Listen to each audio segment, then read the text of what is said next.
Hello, everyone, and welcome to the Literacy at the Center podcast. Today's guests are Dr. Susan Iwanicki, Assistant Superintendent of Teaching and Learning, and Kate Engledrum, K-5 ELA Program Leader from Trumbull Public Schools. Dr. Iwanicki, can you tell us a little bit about your journey in education?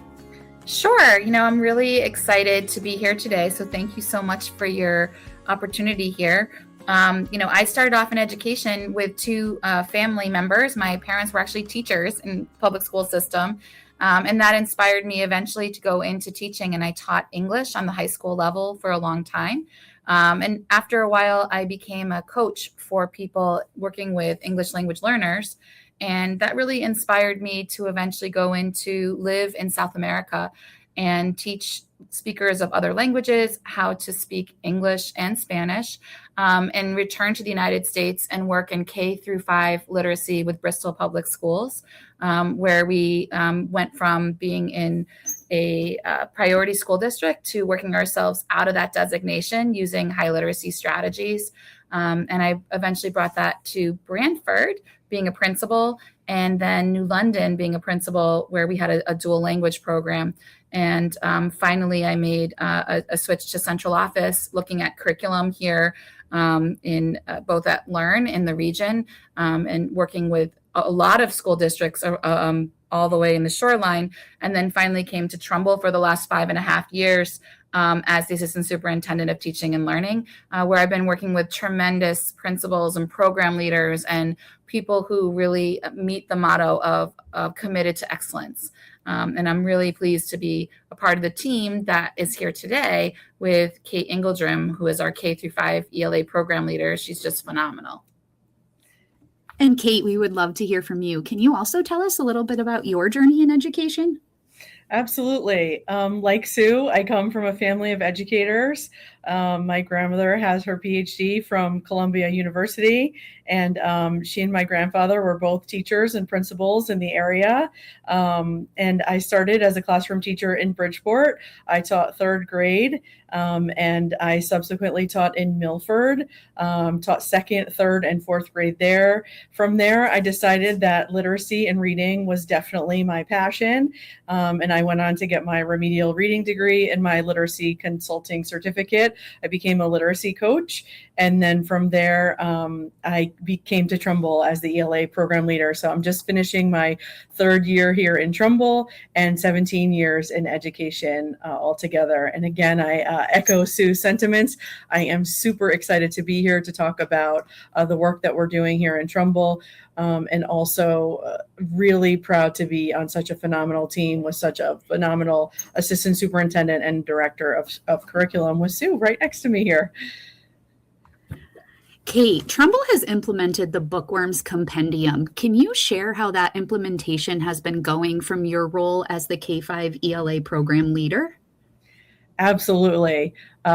So I eat, sleep, and breathe bookworms, and here's where we're at. Honestly, it's going really well, but it didn't happen overnight. We already had a solid base with Foundations, Haggerty, and Dibble's assessment system in place, so we were not starting from zero. Before we piloted Bookworms, we surveyed our teachers, and 98% of them said they were ready for a change, which is huge. From there, we went on to pilot and tried 2 programs on the approved state curriculum list. We spent months during that time gathering student achievement data and teacher feedback from both pilot programs. And after the pilot, we went all in for Bookworms, expanding the pilot to 54 teachers, and then preparing for this year, which was our full K-5 implementation year. We planned tons of PD, monthly literacy PLCs, where teachers actually sat down together to map out modules, units, and lessons. We happily accepted a consulting opportunity from the New Teacher Project, AKA the acronym that people know, TNTP, to do learning walks in our classrooms. And eventually we got confident enough to take on that work and run them ourselves.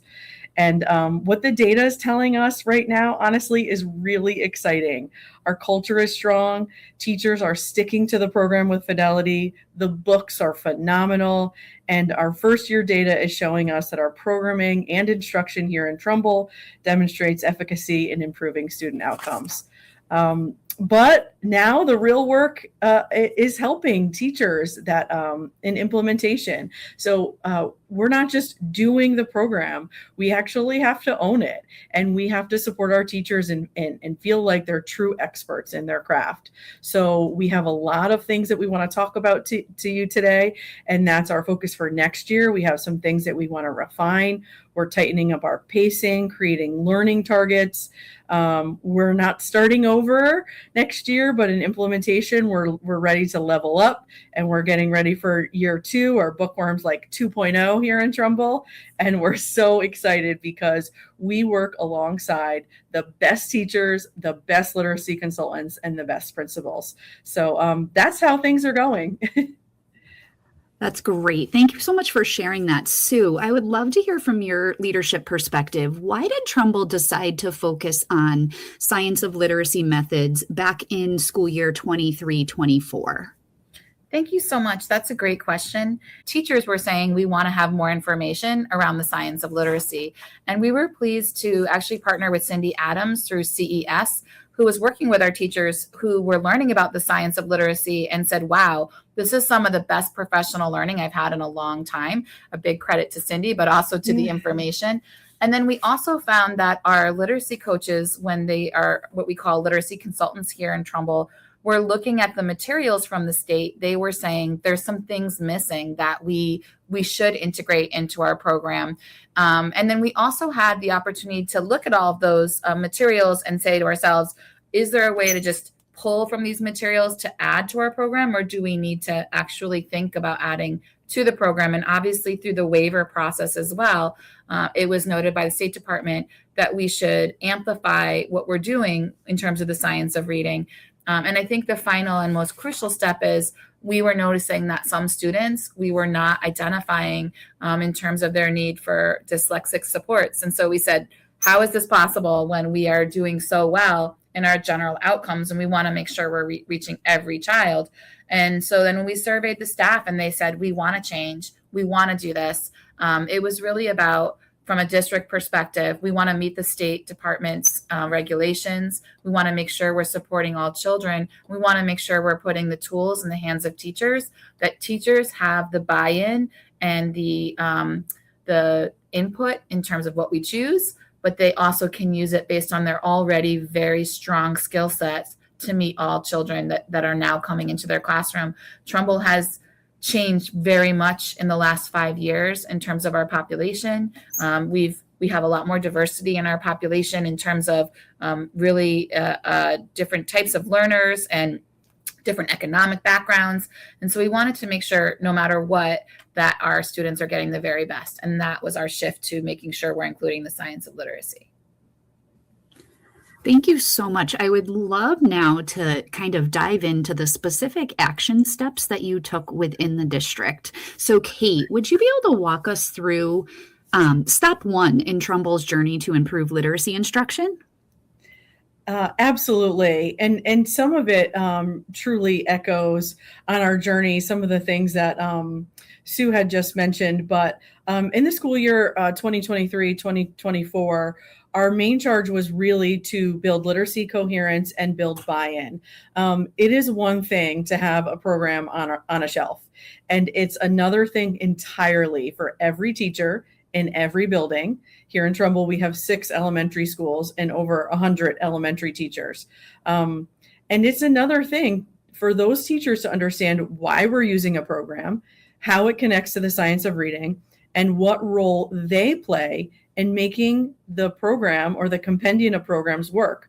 So in the school year 23-24, we centered on a simple but powerful question we kept asking ourselves as a district. What are we missing? And from there, we leaned heavily on our literacy coaches, not just as a once-a-year workshop, but on a framework that was embedded, relational, and ongoing, where our coaches were working side by side with teachers not as evaluators, but as partners to help translate what we know about how children learn to read into daily classroom practice. Around that year, we also started Dibbles. That implementation year was for K3. We've since expanded Dibbles into K5. But once we started to get the data around students and their foundational skills, that data didn't just tell us where students stood. It really held up a mirror to our instruction. So as Sue said, we started to learn a little bit more about the gaps and what we were missing, asking us to take an honest look at our programming. And then as we kind of alluded to, after 23-24, we decided that we were going to embark upon our pilot the very next year. Sue, are you able to walk us through stop 2 and lead us into that pilot process in Trumbull's journey, again, to improve literacy instruction? Yeah, so I'll go back to your question that's related to that, which is what was our overall goal to talk about step 2, because our district really engaged in a 5-step journey of like visioning and really thinking about where do we want to go in terms of making sure we're reaching all children. Collaboration, exploration, and then reflection. Are we doing what we decided to do? With an aim on revising and refining our district literacy practices. And that meant we had to have a lot of communication in place, because our ultimate goal was to widen our district foundation of solid literacy programs and practices to include a wider range of specific science of reading methods, and to increase literacy achievement for all leaders and learners in our, not just the people that are learning, but all of our, from the student to the teacher to the administrator. And that all is tied to our belief around teacher collective efficacy and student self-efficacy. So our students feeling like I know how to read and I'm a good reader, and our teachers feeling like I am a good teacher of reading and I know the tools to use. Because with all the social media that was around, teachers were starting to question their practices. Are we good at this? So we knew we had to, in step 2, we needed to really think about, let's review the pilot and what we did in that first year and train our teachers around what we decided to go with, which 98% of our teachers said in survey data that they were ready for a change, and that the pilot allowed them to see that perhaps what we had been doing for so long needed more reinforcement through some different programming. And so we were fortunate to get the district to not just allow us to use Dibbles, which we had been using in a minimal level prior to our shift, but to get the E version of Dibbles, which really allowed us to look at data in different ways. We were able to train K through 5 in using the Dibbles Amplified platform. And we were able to select Bookworms to ensure that every student had equitable access to high quality instructional materials every day. We were really conscious of the speed of implementation, and that we stopped at every point and said, okay, first we're going to let teachers look at the different materials, and then basically using a rubric decide which one would be a better fit for what we're already doing here in Trumbull. After we did that, we went to school districts outside of Trumbull. You're using this material. What's your feedback? How do you think this impacted students and teachers? And then we had our teachers again say, with all that information, where do we want to go next? That led to a pilot of the Bookworms program, which was chosen. And it was actually fascinating because due to the work of Kate, our literacy consultants, and our principals, who were very knowledgeable and supportive throughout this journey, we found that people that weren't piloting by December were saying, can I join this pilot? I want to try this. This looks interesting to me. And we had some of our teachers who were like, this is the best program. I love this. I'm noticing a shift in how kids are talking about literacy and talking about their learning. So it was really almost an infectious sort of experience for kids and for teachers, that this is something that could help. This is something that would lead to an enthusiasm and a revigoration of learning about literacy. So it was really beautiful. Thank you so much. I just really want to commend the both of you with your leadership, because as you're speaking, it just resonates with me that really throughout your process, all voices have been heard and have had input. So I think that's a critical move that as leaders, both of you have made. So thank you for that. So I'm going to throw it back to Kate. Kate, can you walk us through stop 3 in Trumbull's journey to improve literacy instruction? Yes, so stop 3 brings us to this school year, 24-25, where we call this the real deal. So we have 131 K-5 elementary teachers implementing Bookworms, with only 54 teachers having piloted. So we have more than half of our teachers entering Module 1 of Bookworms for the very first time this school year. And certainly, as you mentioned, Erin, you don't just hand someone a binder and wish them luck. We certainly were very thoughtful in making an investment in our teachers. And our goal was to build out a completely new pattern in how instruction was delivered in our schools, making sure that we were always guided by the research in ensuring what truly explicit high quality instruction would look like in our classrooms with this new program.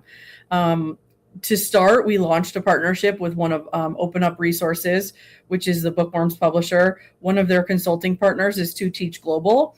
We kicked off a professional development session, a full day for our teachers with them, followed by planned touch points of professional development and training for our teachers in November, January, and March.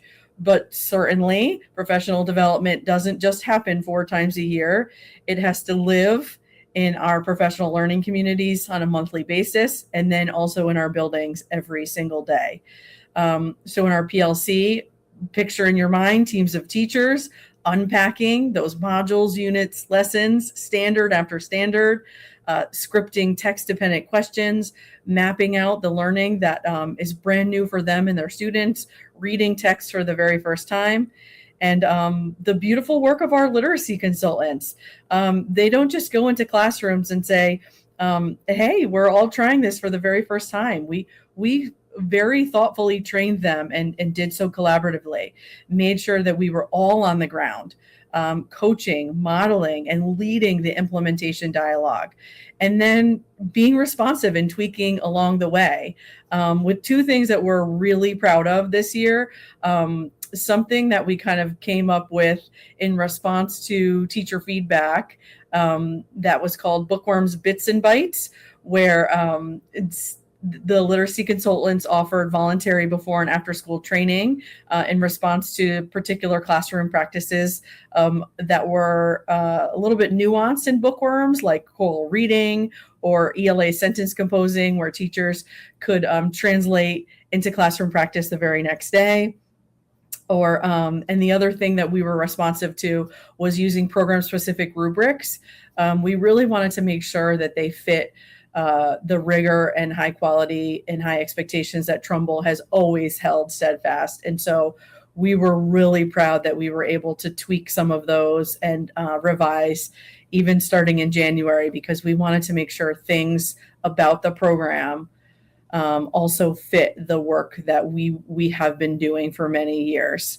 The goal of all this, as Sue said, actually, Sue, if you want to say it with me, Yeah. collective efficacy. We had to make sure this whole year that every single teacher felt supported, valued, and capable of delivering Tier 1 instruction that reached all learners. We did feel this year, because certainly, not everything is sunshine and rainbows. We have this seesaw with content knowledge and skill development. We're so happy to have high quality instructional materials in hand. And we have some very specific daily techniques that are required by a program like Bookworms, as I mentioned, like choral reading or ELA sentence composing. And we have a lot of conversations here about the difference between a Tier 1 program and Tier 1 instruction.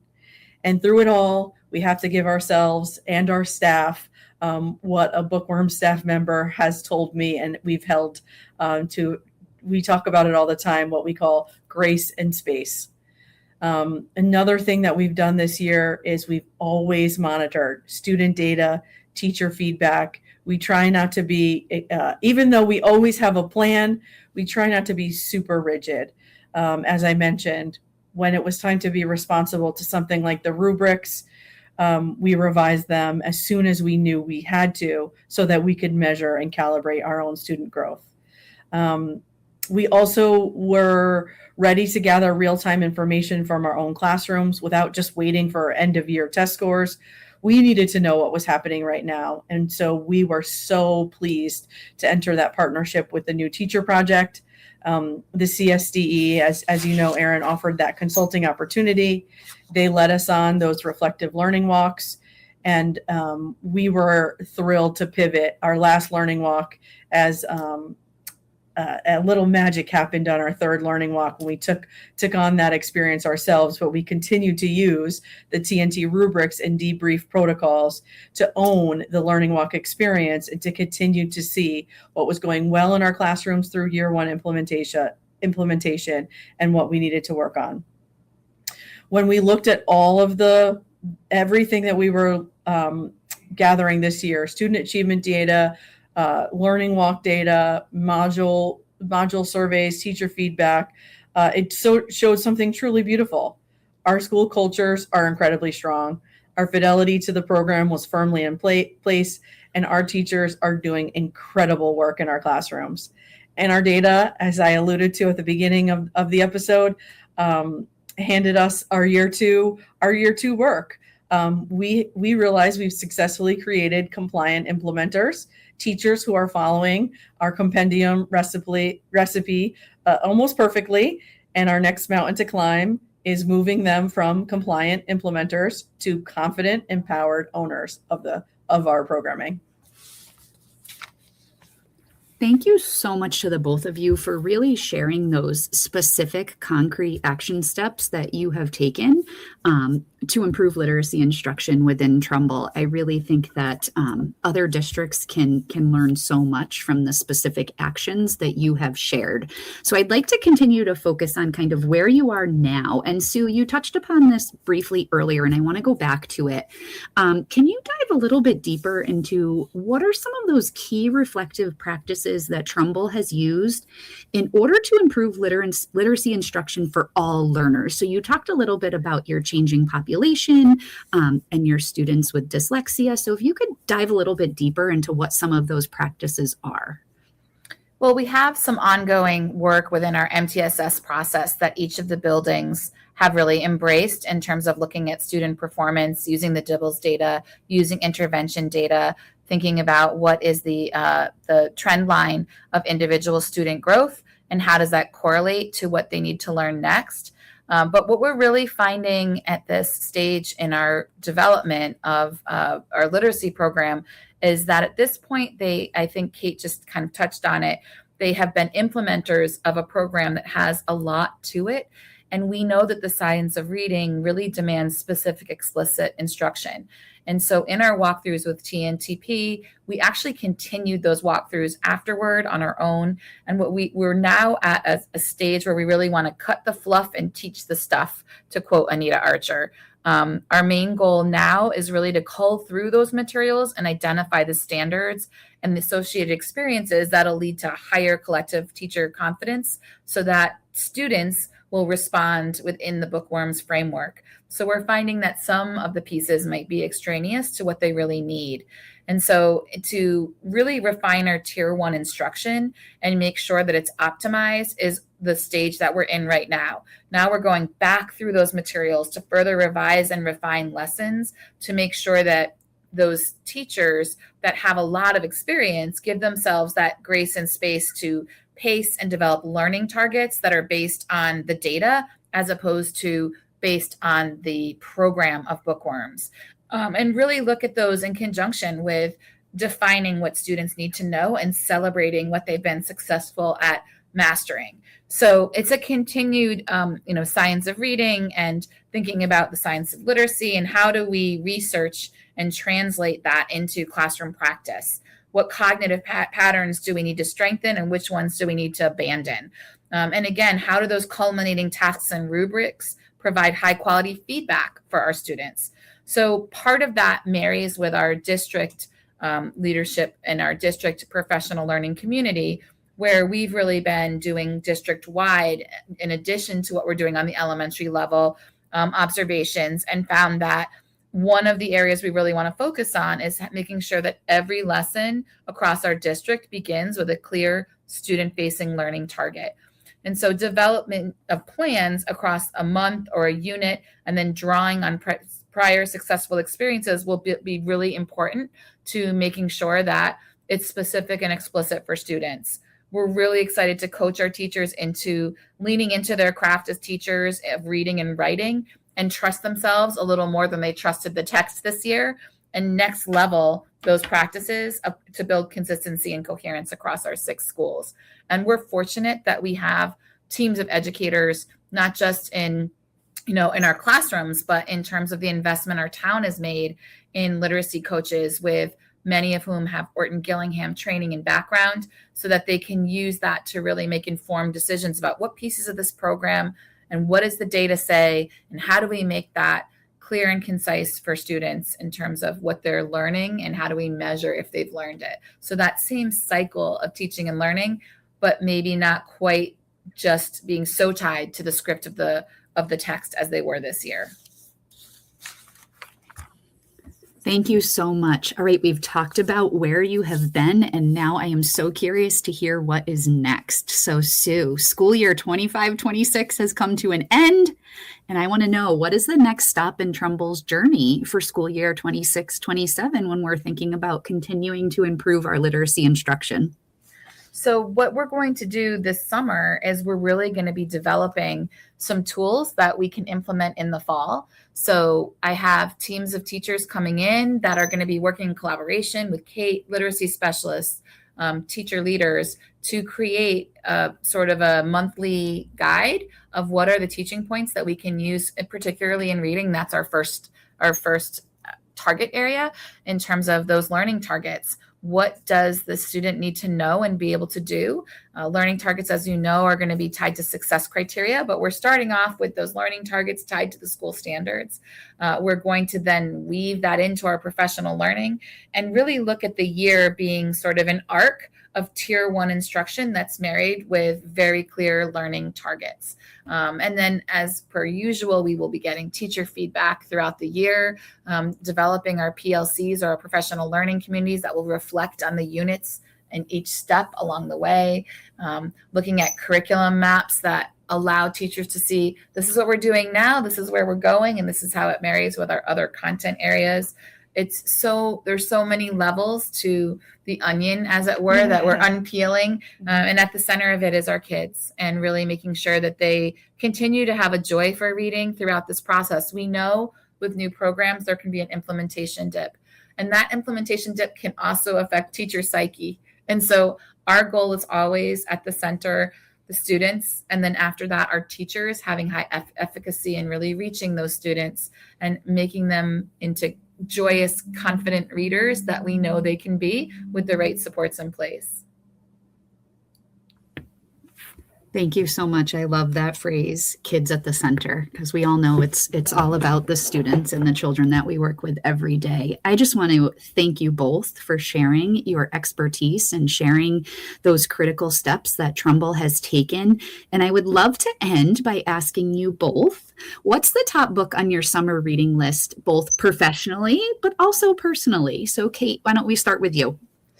I have a fantastic summer book club, a year-round book club, but our summer pick for now, for coming up in a meeting in July, is The Women on Platform 2, which is a little historical fiction. So that's a little bit of a new genre for our club. And for professional reading, I am doing the Reading League summer book study with the title Reading Isn't Optional, about reading comprehension for students in grades 4 through 12.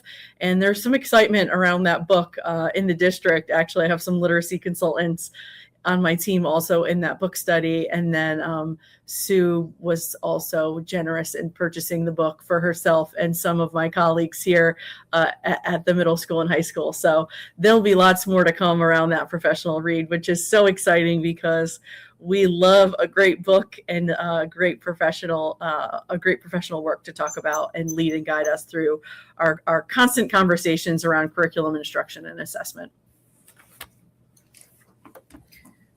And Sue, I'll ask you the same question about your top summer reads, both personally and professionally. So personally, I am excited to read a book called Water Moon, and it's a book about, it takes place in Japan, and it's the journey of a person who basically there's a noodle shop that someone can go into, and they think they're there to buy noodles, but really they're there because the shop has sort of the power for someone to take anything that they regret in life out of your life. So if you think about what's something that you might regret, then you could leave it at the shop and you won't have that regret anymore. And the question the novel kind of brings to mind is, would that change you as a person if you didn't have those experiences? But it has a little bit of magical realism and some romance and another country and culture. And so that's on my summer reading list. Professionally, I am looking at a book by Shawn Achor, who's out of Harvard it's called Before Happiness, and it builds off of his prior work, The Happiness Advantage, and really looks at how we can increase our productivity with positivity, and really talks about how just thinking about positive things isn't really enough, but it's really about training your brain to think about the positive aspects that exist with a genuine gratitude and appreciation, and really training your brain in that way that can bring more success to your life and to the people that you were around. So I'm excited to look at that book, Before Happiness by Shawn Achor. Thank you both for sharing those recommendations. And I just want to take a minute to thank the both of you for always being willing to collaborate and to share not only your successes in your journey, but also your challenges, and being able to, support other districts along their implementation journeys as well. So thank you so much to the both of you for participating in this Literacy at the Center podcast. And I'm going to turn it over to either of you if you have any last words before we sign off. It was an absolute pleasure speaking with you today, Erin. What a nice opportunity it's been to talk about the great work we're doing in Trumbull. As we often say, the tool is only as good as the user. We work alongside some really great people here in Trumbull, as we mentioned, our literacy staff, our teachers, and our principals, with Sue at the helm here with some really phenomenal leadership, and a board of education who really supports us. And we appreciate all of the efforts that we've been afforded by the state as well, including the opportunities within the affinity group, the coaching hours through the local RESC, and the partnership with the TNTP. So thank you. Thank you for allowing us this time to bring, our journey to the forefront, but for continually allowing us to partner with others along their journey as well.